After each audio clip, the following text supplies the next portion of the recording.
She was a promise broken before it was made, a vessel pronounced empty before it was ever filled. Her name was Elara, and she was left to die by the men who had sworn to protect her, abandoned under the unforgiving eye of a brass-button sun. The Arizona Territory, in the late autumn of 1878, was a land that baked hope into dust and scattered it on the wind. The wagon train, a serpent of canvas and groaning wood, had become a speck on the horizon, taking with it the only world she had ever known. Her husband, a man named Jedediah whose piety was as thin as his lips, had stood before the grim-faced settlers and declared her barren. A curse! A dead branch on a family tree he was desperate to grow. His judgment was their final word. They left her with a burlap sack pulled over her head, a coarse, suffocating shroud that smelled of grain and finality. The world was reduced to a grid of woven fibers and the sound of her own ragged breathing. She stood there for a long time after the rumble of the wagons faded, the silence rushing in to fill the void. It was a terrifying, absolute silence, broken only by the dry whisper of the wind stirring the dust around her worn leather boots. When she finally found the courage to pull the sack from her head, the world was a smear of ochre and blinding light. She was an island in an ocean of desolation. She did not weep. Tears were a luxury the desert did not afford. She simply began to walk, her destination a hazy line of purple mountains that seemed to float above the shimmering heat. From a high, rocky outcrop, a man watched her. His name was Cale, and he was as much a part of this landscape as the ancient saguaros that stood like silent sentinels. His skin was the color of rich earth, his face a map of hardships etched by time and tragedy. Scars, pale and silver, traced paths along his arms and neck, testaments to a life lived at the sharp edge of survival. He was Apache, but he lived apart, a self-imposed exile in the canyons that had once been the heart of his people. He had seen the wagon train stop. He had seen the woman cast out, the crude hood pulled over her head like an executioner's mask. He watched her now as she stumbled, a solitary figure fighting a losing battle against the vast indifference of the land. He saw not a curse, but a spirit refusing to break. He saw the same stubborn pride that had kept him alive when all he had loved had turned to ash and memory. He watched as the sun began its slow, bleeding descent, painting the sky in violent hues of orange and crimson. The temperature began to plummet, the day's heat fleeing into the porous ground. He saw her falter, her steps becoming a drunken, desperate shuffle. And then, she fell. A small, crumpled heap in the immense, darkening expanse. He said nothing. He did not move for a long moment, his gaze fixed on her still form. Then, with the fluid grace of a predator, he descended from the rocks. His approach was silent, his moccasins making no sound on the gravelly earth. Elara felt a shadow fall over her before she saw him. She pushed herself up on one elbow, her heart a frantic drum against her ribs. He was a tall, imposing silhouette against the last light of dusk. She flinched, her body tensing for the final, brutal blow. This was how it ended. But the blow never came. Instead, strong hands slid beneath her back and knees, lifting her as if she weighed nothing. His touch was firm, steady, and devoid of the cruelty she had come to expect. She was too weak to fight, too tired to be afraid. She closed her eyes and surrendered to the darkness, her last conscious thought not of fear, but of the faint, clean scent of pine and wood smoke that clung to this silent stranger. She awoke to the soft crackle of a fire. For a moment, she thought she was dreaming, caught in a fevered vision of warmth and safety. But the heat on her face was real, and the scent of burning juniper filled the small, enclosed space. She was in a wickiup, its structure of bent branches and woven brush creating a womb of surprising warmth against the night. Across the dancing flames sat the man. Cale. He was mending a leather strap, his scarred hands moving with practiced, meticulous care. His face, illuminated by the firelight, was impassive, a mask of stoicism that revealed nothing. Elara's first instinct was terror. She scrambled back, her hand flying to her head. The burlap sack was gone. Her eyes darted around the shelter and found it, folded neatly and placed in a corner, as if it were a piece of laundry and not the emblem of her deepest shame. Cale looked up, his dark eyes meeting hers. He said nothing. He simply reached for a wooden bowl filled with water and pushed it gently across the dirt floor toward her. His silence was a great, empty space, and into it, Ilara poured all her fears. She did not drink. She did not move. She watched him, waiting for the demand, the price for this unexpected mercy. But he asked for nothing. He returned to his work, the only sounds the pop of the fire and the whisper of leather against his tool. Days bled into one another in a rhythm of profound quiet. Kale would rise with the first hint of light and disappear into the canyon. He would return in the afternoon with game, or roots, or fresh water. He would leave a portion of food for her near the fire, a piece of roasted rabbit, a handful of berries, a cake made from mesquite flour. He never spoke to her, never gestured for her to eat. He simply provided, his actions a language she was slowly beginning to understand. He repaired the split sole of her boot with a piece of hide and sinew. He took her torn dress one evening while she slept and, with awkward, unpracticed stitches, mended the rip in the sleeve. These were his sentences, his paragraphs, his entire vocabulary of kindness. Ilara remained a ghost in his home. She ate only when he was away, her movements furtive and silent. She held the burlap sack in her lap, her fingers tracing the coarse weave, a desperate connection to the life that had rejected her. It was her penance, the physical weight of her failure. But she watched him. She saw the way he moved with the land, not upon it. She saw the deep sadness that lived behind his unreadable eyes. One afternoon, he returned with a deep, bloody gash on his forearm, the work of a cornered javeliner. He sat by the fire, cleaning the wound with herbs and water, his face tight with pain but making no sound. It was an instinct, a flicker of some long-dormant piece of herself. Ilara tore a clean strip of cloth from the hem of her petticoat, the fabric white and soft against her trembling hands. She walked across the small space, her shadow falling over him. He looked up, his work stilled. She held out the makeshift bandage. She said nothing. Her gaze was locked on his, her heart hammering. It was a terrifying offering. He looked at her, then at the cloth, then back at her. For a long moment, the world seemed to hold its breath. Then, with a nod so slight it was almost imperceptible, he took it from her. His fingers brushed against hers, a touch that was like a spark on dry tinder. In that silent exchange, something shifted. The first, fragile root of trust had broken through the hard, barren ground of their solitude. The silence that followed was different. It was no longer the tense, watchful quiet of two strangers, but the comfortable stillness of shared space. The air in the wickiup grew softer, warmer. Ilara began to move beyond her corner by the wall. She started tending the fire, adding wood when it burned low.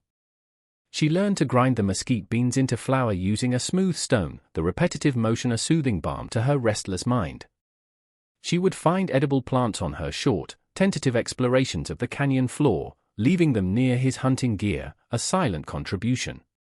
She still clutched the burlap sack, but less as a shield and more as a habit, a familiar weight in a world made new. She began to notice the stories his body told. The jagged scar above his eyebrow was from a fall.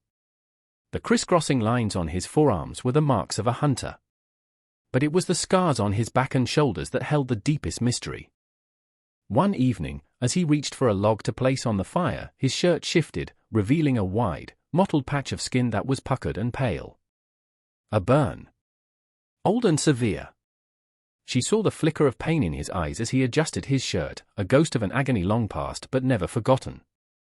She realized his loneliness was as profound as her own, his exile a choice born from a wound she could not comprehend. One night, a storm broke over the canyon with biblical fury. Rain lashed against the wickiup, and the wind shrieked through the rocks like a chorus of tormented spirits. The sound clawed at a buried memory in Ilara, dragging it to the surface. She saw Jedediah's face, contorted with rage, his voice booming over the sound of a roaring fire in their cabin. He had thrown a book into the flames, screaming about the devil's work and the curse of a barren wife. She began to tremble, a low, guttural sound of fear escaping her lips. Cale saw it. He stopped his carving and moved to sit closer to the fire, not touching her, but his presence a solid, grounding weight in the chaos. He waited. The storm raged outside, and a different storm raged within her. Finally, the words came, torn from her throat in a ragged whisper. They said, the devil was in a barren womb. She spoke of the shame, the nightly prayers that went unanswered, the cold space in the bed that grew wider with each passing month. She spoke of being a failure in the eyes of God and man. Cale listened, his gaze steady on the fire. He offered no false comfort, no empty words. He simply honored her pain with his attention. When she fell silent, exhausted by the confession, the only sound was the howling wind. Then, he spoke. His voice was a low rumble, rusty from disuse, but clear. He told her of his own ghosts. He spoke of a different fire, not a storm, but a fever that had swept through his camp years ago, a fire in the blood that consumed everything it touched. He spoke of his wife, Laughing Brook, and his young son, Little Hawk. He described how he had fought to keep the fever away, using every herb, every prayer he knew. But it was relentless. He told her how, in his grief-stricken madness, he had tried to carry their bodies from their burning wickiup, a funeral pyre he had set himself to cleanse the sickness from the ground. The scars on his back were not from battle, but from love. From failure. He had been unable to save them. He could not bear the pitying looks of his people, the constant reminders of what he had lost. So he had walked away, seeking solace in the silence of the canyons, a man haunted by the two lives he was meant to protect. They sat there for a long time, the fire casting long shadows on the walls, their two immense solitudes finally touching. His grief met her shame, and in that meeting, they found a strange and profound communion. They were two sides of the same coin of loss. He understood her mark of failure, and she understood his crown of sorrow. Later, when the storm had passed and the air was washed clean, Ilara stood up. She walked to the corner and picked up the burlap sack. She held it for a moment, the rough fibers familiar against her skin. It was the last piece of Jedediah's world, the last word of his judgment. She looked at Cale, her eyes clear and resolved. She walked to the fire and, without ceremony, dropped the sack into the glowing embers. It blackened, curled, and then burst into flame, a final, defiant release. The smoke that rose carried away the scent of grain, shame, and a life she was finally ready to leave behind. The canyon bloomed. Spring arrived not with gentle persuasion but with a fierce, vibrant explosion of life. The pale greens of new cottonwood leaves lined the creek bed, and splashes of defiant color, the crimson of paintbrush, the deep blue of lupine, dotted the rocky slopes. The world was being reborn, and so were they. The quiet partnership between Ilara and Cale had deepened into a bond that needed no words. It existed in the way he would bring her a rare, perfect wildflower, leaving it on the rock where she sat today. It lived in the way she would watch for his return in the evenings, her heart lifting at the sight of his familiar silhouette against the setting sun. They worked the small patch of land he had cleared, their hands moving in rhythm as they planted corn, squash, and beans. He taught her the Apache names for the plants, the stars, the winds. She, in turn, taught him the quiet language of her smiles, which were no longer rare and fleeting things but bloomed often in his presence. She had grown strong. The sun had browned her skin, and the hard work had brought muscle to her arms. The fear in her eyes had been replaced by a calm, steady light. She was no longer the broken woman from the plains. The canyon had stripped her down to her essence and found not a curse, but an unbreakable core of resilience. This fragile piece, however, was not destined to last. Trouble came from the world they had both left behind, riding on the back of greed. Jedediah's new life, the one for which he had discarded her, had soured. A drought had killed his crops, and his new wife had proven to be as costly as she was fertile. Desperate and bitter, he heard whispers in a dusty saloon of a solitary Apache who lived in the Dragoon Mountains, a man who supposedly knew the location of a lost silver vein. The promise of wealth was a powerful lure. With two hired men, as cruel and desperate as himself, Jedediah rode out, tracking Cale, completely unaware of the ghost he was about to confront. They found the entrance to the hidden canyon by sheer, dumb luck. They rode in, their horses' hooves a profane intrusion into the sacred quiet. Jedediah's eyes scanned the small, orderly camp, and then they fell on Ilara. She was kneeling by the creek, washing roots, her sleeves rolled up, her hair unbound and shimmering in the sun. He did not see a woman. He saw a stolen possession. Shock warred with a possessive rage on his face. "Well, I'll be," he sneered, his voice dripping with venom. "The barren woman. I see the savage took you in." Playing house in the dirt, Cale, who had been checking a snare line further up the canyon, materialized from the rocks as if summoned by the desecration. He stood between Jedediah and Ilara, a silent, immovable wall of muscle and stone. "Get away from her," Jedediah spat, his hand moving toward the pistol at his hip. "She's my wife."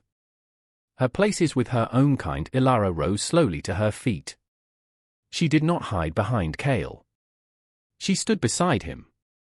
The woman who had once trembled at her husband's raised voice now met his gaze with an unnerving calm. "I have no kind but him," she said, her voice not loud, but carrying the clear, ringing authority of truth. Jedediah laughed, a harsh, ugly sound that echoed off the canyon walls. He lunged, not for Cale, but for her, intending to drag her away. He never made it. Cale moved with the blurring speed of a striking snake. There was no wasted motion, no theatrical display. It was the brutal, efficient violence of a man protecting his entire world. A hand clamped around Jedediah's wrist, twisting sharply. Bone grated. Jedediah screamed, his pistol clattering to the ground. Cale's other hand slammed into the man's chest, sending him sprawling into the dust. The two hired men, seeing the feral intensity in Cale's eyes, lost their nerve and began to back away. The fight was over before it had truly begun. Jedediah lay whimpering on the ground, cradling his broken wrist. He looked up at Ilara, his eyes pleading, expecting her to intervene, to show him the Christian mercy he had always preached but never practiced. She looked down at him, and for the first time, she felt nothing. Not hatred, not fear, not even satisfaction. Only a vast, empty pity for this small, cruel man. She turned her back on him, a final, complete dismissal of his existence. It was the cruelest cut of all. Cale picked up Jedediah's pistol, not aiming it, but holding it with contemptuous ease. He gave the man a choice, his voice low and deadly. Leave now and forget this canyon ever existed, or be left for the coyotes and the sun. Sobbing, clutching his arm, Jedediah scrambled to his feet and fled, his hired men close on his heels, their retreat a panicked, graceless spectacle. The thunder of their departure faded, and the canyon settled back into its profound silence. The violence had been a brief, ugly tear in the fabric of their peace, but the air still hummed with its aftermath. Cale turned to Ilara, his eye searching her face for any sign of fear or lingering trauma. He found none. What he saw instead was a woman carved from granite, her resolve absolute. The last chain to her past had not been broken by him, but by her. She had saved herself. That night, the fire seemed to burn brighter, a warm and defiant heart in the cool darkness. Cale sat across from her, a small object turning over and over in his scarred hands. He had been working on it for months, in stolen moments when she wasn't looking. It was a bird, carved from a piece of pale cartonwood, its wings outstretched in mid-flight. The detail was exquisite, each feather rendered with painstaking love. He held it out to her. It was not just a gift, it was a symbol. Of her. Of her spirit, which had been caged and was now free. Then he spoke, not in the harsh, guttural language of the settlers, but in the soft, flowing cadences of his own Apache tongue. The words were a prayer, a poem, a declaration. He did not speak of ownership or duty. He spoke of two spirits finding shelter in one another, of building a home not of wood and stone, but of trust and respect. He asked her to be his wife, not by the laws of a distant government or a vengeful god, but by the ancient, sacred law of the land and the heart. Ilara did not understand every word, but she understood everything. The meaning flowed from him not just in sound, but in the raw, open honesty in his eyes. This stoic, silent man was laying his soul bare for her. Tears she had refused to shed in her deepest despair now welled in her eyes, tears of a joy so vast and overwhelming it felt like a physical ache in her chest. A quiet, breathy yes was her answer. It was all that was needed. Their wedding was not marked by papers or preachers, but by the silent witness of the stars and the blessing of the whispering wind. It was a union of two solitudes, forged into a sanctuary. And then, a miracle. Weeks turned into the warm, languid months of early summer. A subtle change began in Ilara. A recurring nausea in the mornings, a deep, bone-weary fatigue in the afternoons. At first, she dismissed it as a sickness from the heat. But then, a terrifying, impossible hope began to dawn. She, the barren woman. The curse. It couldn't be. One evening, as they sat by the fire, she took Cale's hand. She did not speak. She simply guided it to her belly, pressing his large, warm palm against the slight, firm swell that was beginning to form there. He tensed, his brow furrowing in confusion. And then he felt it. A faint, fluttery movement beneath his hand. A life. He looked from her belly to her face, and he saw the truth in her tear-streaked, radiant smile. The impassive mask he had worn for years finally shattered. His stoic facade crumbled, and for the first time since she had known him, Ilara saw tears trace silver paths through the dust on his cheeks. A raw, shuddering sound escaped his throat, a sound of such profound, heart-wrenching relief that it broke her heart and mended it all at once. He pulled her into his arms, holding her not with the gentle care of before, but with a desperate, clinging force, as if she were an anchor in a raging sea. In that moment, the ghosts of their pasts were finally laid to rest. The shame he carried for the family he could not save, and the shame she carried for the family she could not conceive, were washed away by the promise of this new, impossible life. Years passed like water flowing over smooth stones.